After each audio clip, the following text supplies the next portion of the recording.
dalam dengan isu pasal Kementerian Pendidikan ni, kalau baru-baru kita tengok pun mengenai ratio budak dalam setiap kelas di sekolah. Sebab ada yang saya tengok kalau news, ada yang sampai 50 lebih, 40 lebih, 50 lebih, 60 lebih pun ada satu kelas. So macam mana satu cikgu nak control or educate murid sebanyak ni? Ratio itu satu lagi masalah dengan Kementerian Pendidikan ni. YP Fadlina take note lah sebab even sekolah anak saya masuk kelas, satu kelas 47 orang.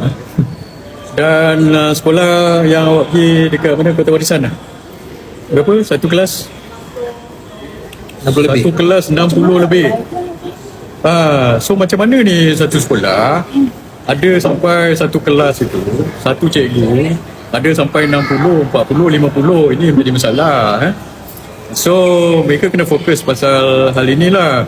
Ini dulu orang PH ni, kajian PH, dia nak kurangkan penjawat awam, nak buang penjawat awam lah apa semua. Tapi awak kena tengok pertambahan penduduk. Penjawat awam dia 1.6 juta, tapi penduduk setiap tahun bertambah. Setiap tahun bertambah 500,000 ke sejuta, 500,000 setiap batch sekolah itu. Kalau penduduk bertambah, murid pun bertambah, tapi penjawat awam awak maintain, itu yang kelas ni jadi melimpah sampai 50-60 orang satu kelas ni.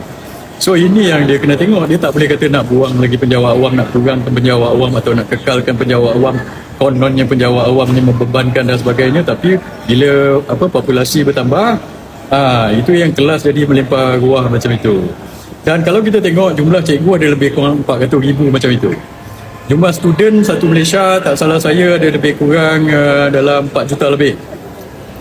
4 juta lebih. Tapi pertambahan populasi setiap tahun dalam 500,000, 400,000 ke 500,000 dalam satu batch. So lagi, tak salah saya, lagi 5-10 tahun setiap batch 1 juta pertambahan. Sekarang 500,000, 600,000. So kalau kita tak tambah jumlah cikgu ini yang menjadi masalah. Kalau itu tadi 4 juta student, 400,000 cikgu. So secara generalnya memang kita nampak ratio cikgu kepada murid ini adalah 1:10.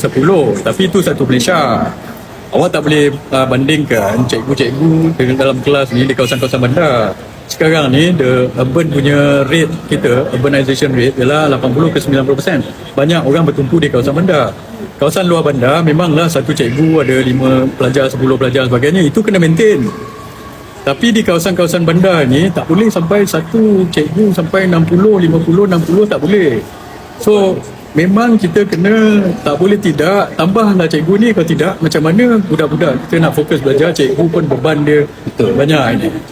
Yang geng-geng PH ni cakap cuma nak potong je lah, tak nak bagi tambah lagi beban cikgu, nak kurangkan penjawat awam. Cikgu pun ini apa jadi cerita. So Fadlina, awak kena tengok isu ini.